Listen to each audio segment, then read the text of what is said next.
Hello self students, स्वागत है आपका अपने YouTube channel the self student में। जैसा कि आपको पता है, हमने चैप्टर 1 कंप्लीट कर लिया है, सिंधु घाटी सभ्यता, और चैप्टर वैदिक संस्कृति के पार्ट 1 जिसमें 38 क्वेश्चन, पार्ट 2 जिसमें 76 तक, और आज हम पार्ट 3 कर रहे हैं जिसमें 114 तक कंप्लीट कर देंगे आज इस चैप्टर को।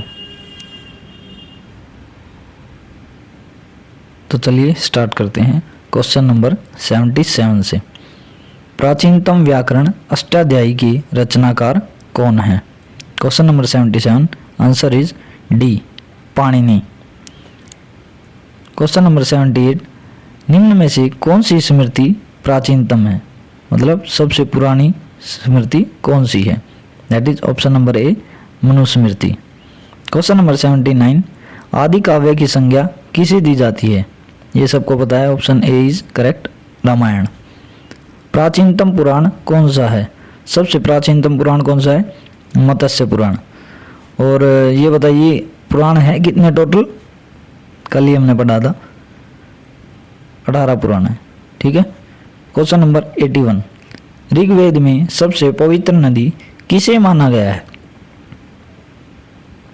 Option number B is correct, Saraswati नदी को माना गया है। 2016 में हरियाणा सरकार ने यमुनानगर में मुस्तफाबाद जो जगह थी उसका नाम बदलकर सरस्वती नगर कर दिया था, ये भी याद कर लीजिएगा।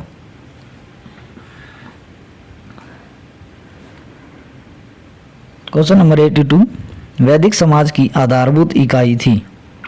आंसर इज कुल, कुटुंब। क्वेश्चन नंबर 83, ऋग्वैदिक काल के उस सबसे प्रधान देवता की पहचान करें जिसकी स्तुति में 250 सूक्तों की रचना की गई थी। वो थे इंद्रदेव, ठीक है। क्वेश्चन नंबर 84, किस वेद में सभा को नरिष्ठ अर्थात सामूहिक वाद विवाद या अनुल्लंघनीय कहा गया है, मतलब जिसका उल्लंघन आप नहीं कर सकते? 84 का आंसर इज डी, अथर्ववेद, ठीक है।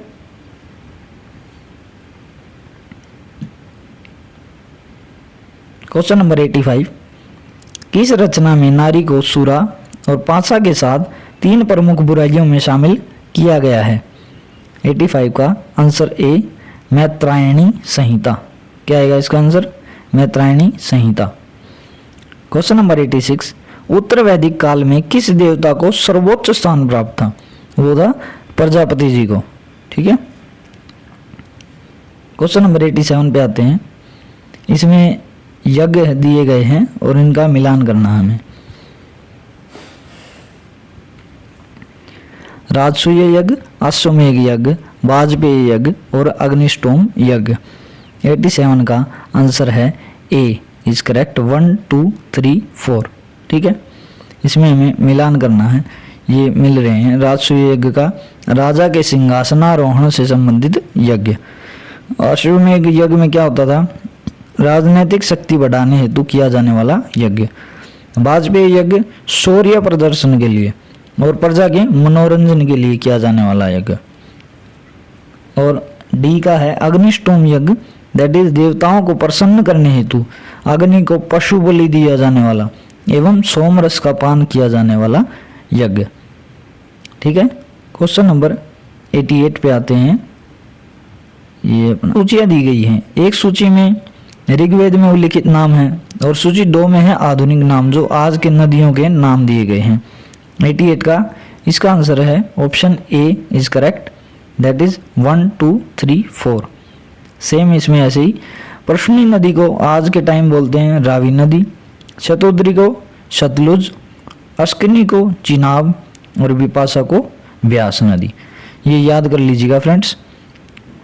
क्वेश्चन नंबर 89, संस्कारों की कुल संख्या कितनी है? संस्कार मतलब 16 है। कितनी है? 16, ये 16। क्वेश्चन नंबर 90 पे आते हैं। सुमेलित कीजिए, ये भी यहाँ सूची दी गई है, हमें मिलान करना है और इसका आंसर भी ए ही है। Question number 90, 1 2 3 4। आइए मिलान करते हैं। ब्रह्म विवाह का मतलब समान वर्ण या जाति का विवाह। दैव विवाह मतलब पुरोहित का पारिश्रमिक में मिले कन्या के साथ विवाह। आश विवाह, कन्या मूल्य के रूप में एक जोड़ी गाय या बैल चुकाकर किया गया विवाह। और प्रजापत्य विवाह, बिना दहेज का विवाह, बेस्ट विवाह प्रजापत्य विवाह। क्वेश्चन नंबर 91 पे आते हैं। इसमें भी गंधर्व विवाह, आसुर विवाह, राक्षस विवाह या पैशाच विवाह के बारे में बात की गई है। और क्वेश्चन नंबर 91 का आंसर इसमें भी यही है, 1 2 3 4। आइए मिलान करते हैं। गंधर्व विवाह मतलब प्रेम विवाह। आसुर विवाह, कन्या को खरीद कर किया गया विवाह। राक्षस विवाह मतलब पराजित राजा की कन्या या अपहरण की गई कन्या के साथ विवाह। और पैशाची विवाह, सोई हुई व्यवस्था में मतलब जो अचेत है या मानसिक रूप से अस्वस्थ है उसको गुमराह करके उसके साथ किया गया विवाह को क्या बोलते हैं, पैशाच विवाह। ठीक है। क्वेश्चन नंबर 92, 3 ऋण में शामिल नहीं है, इनमें से कौन सा ऋण नहीं है बोला है। ये आएगा मातृ ऋण, देव ऋण होता है, पितृ ऋण होता है, ऋषि ऋण होता है। मातृ ऋण नहीं होता। माँ का ऋण तो वैसे भी कोई चुका ही नहीं सकता। क्वेश्चन नंबर 93, ऋग्वैदिक काल से संबंधित मृदभांड संस्कृति क्या है। 93 ऑप्शन नंबर ए OCP संस्कृति, गेरुवर्णी मृदभांड। और सेम इसमें याद कीजिएगा ऋग्वैदिक में OCP है और 94 में जो उत्तर वैदिक काल है इसमें PGW है, ये याद रखिएगा, जिसको हम चित्रित धूसर मृदभांड संस्कृति कहते हैं। ठीक है। क्वेश्चन नंबर 95, हरियाणा प्रांत में चित्रित धूसर मृदभांड स्थल किस स्थान पर हाल में किए गए उत्खननों से प्रकाश में आया है। क्वेश्चन नंबर 95, इसका आंसर है बी, भगवानपुर। भगवानपुर बताइए हरियाणा में कहाँ पर है, जल्दी कमेंट कीजिएगा। क्वेश्चन नंबर 96, प्राचीनतम विवाह संस्कार का वर्णन करने वाला विवाह सूक्त किस में पाया जाता है। 96 का आंसर बताइए। दैट इज ऋग्वेद में पाया जाता है। 97, ऋग्वेद में अगन्य शब्द का प्रयोग किसके लिए किया गया था। ये सबको पता है, गाय जो आज भी वध योग्य नहीं हो। अगन्य मतलब जो जिसका वध करना ठीक नहीं होता। ओके। 98 में भी सुमेलित करना है हमें, 98 में सुमेलित कीजिए। इसका आंसर है ए, 1 2 4 3। आइए मिलान करते हैं। संग्रहित मतलब कोषाध्यक्ष, भागदूत मतलब करज संग्रह करता, शताछत्री मतलब प्रतिहारी राजप्रसाद का शिक्षक, अक्षवाप मतलब पासे के खेल में राजा का सहायक। ठीक है। क्वेश्चन नंबर 99, ऋत मतलब प्राकृतिक संतुलन स्थापित करने के कारण किस वैदिक देवता को ऋतस्य गोप कहा गया है। इसका आंसर आएगा बी, वरुण देव। वरुण देव वैसे पानी के देवता बोलते हैं वरुण देव को। ठीक है। क्वेश्चन नंबर 100, निम्नलिखित में से कौन मूलतः जल या समुद्र का देवता था। यह आ गया क्वेश्चन, ये अभी हमने पढ़ा है, वरुण देव को कहा गया है। ठीक है। क्वेश्चन नंबर 101, आइए, 3 पगों में तीनों लोकों को माप लेने के कारण किसे उपक्रम कहा गया है। ये बताइए। इसका आंसर है डी, विष्णु जी को कहा गया है। और उनको वामन भी बोला गया था, वामन अवतार लिया था उन्होंने। 3 पगों में पूरी तीनों लोकों को माप लिया था उन्होंने। ठीक है। और बलि जी के ऊपर चौथा पैर रखा था, इसमें सॉरी तीसरा पैर रखा था और उसमें वो उसमें पाताल लोक में पहुंचा दिए गए थे। ठीक है।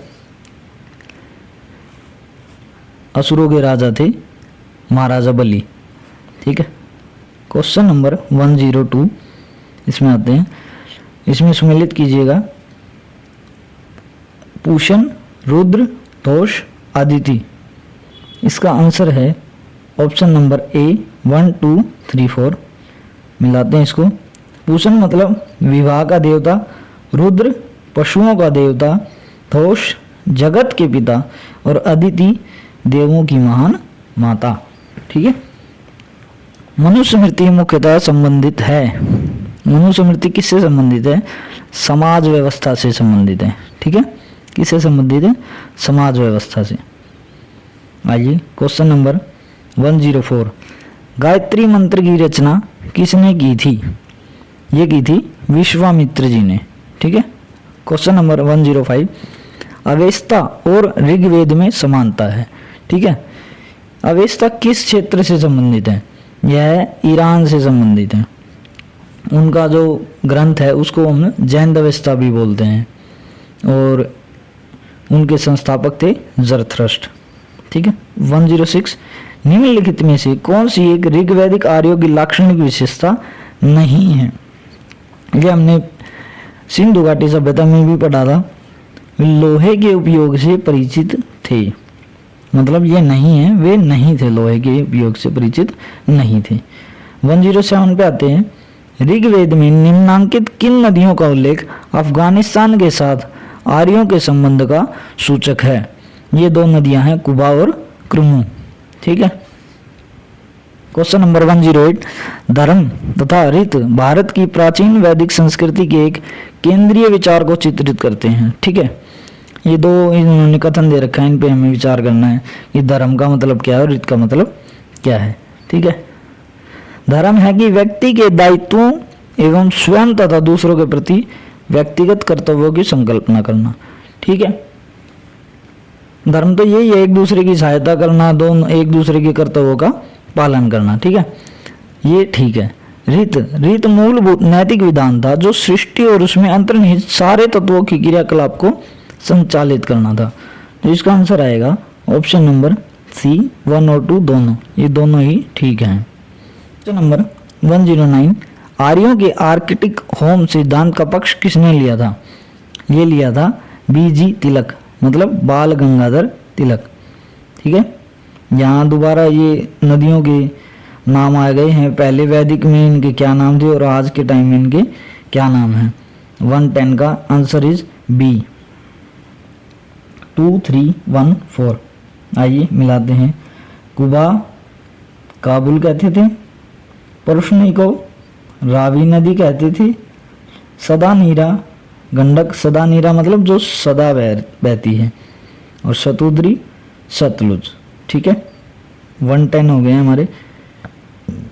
क्वेश्चन नंबर 111, ऋग्वेद में कितने सूक्त हैं? ऋग्वेद में 1028 सूक्त हैं। ये याद रखिएगा, ये मोस्ट इंपॉर्टेंट क्वेश्चन है, मोस्ट इंपॉर्टेंट क्वेश्चन में आता है ये। क्वेश्चन नंबर 112, पूर्व वैदिक आर्यों का धर्म मुख्यतः क्या था? प्रकृति की पूजा करना और यज्ञ करना। ठीक है, क्वेश्चन नंबर 113, पतंजलि कौन था? पतंजलि जी पाणिनि के संस्कृत व्याकरण अष्टाध्यायी के एक टीकाकार थे। ठीक है, आज का हमारा आखिरी क्वेश्चन 114, सतपथ ब्राह्मण से संबंधित राजा विदेह माधव से संबंधित ऋषि कौन थे? तो वो थे ऋषि गौतम रहगण, ऋषि गौतम रहगण। थैंक यू दोस्तों, आज हमने वैदिक संस्कृति का चैप्टर भी कंप्लीट कर लिया है। हमने 2 चैप्टर कंप्लीट कर लिए हैं। आई होप आपको वीडियो पसंद आ रही होगी, और मुझे कोई भी आपको सजेशन देने हैं तो कमेंट्स में ज़रूर बताइएगा। थैंक यू सेल्फ स्टूडेंट्स, मिलते हैं नेक्स्ट वीडियो में।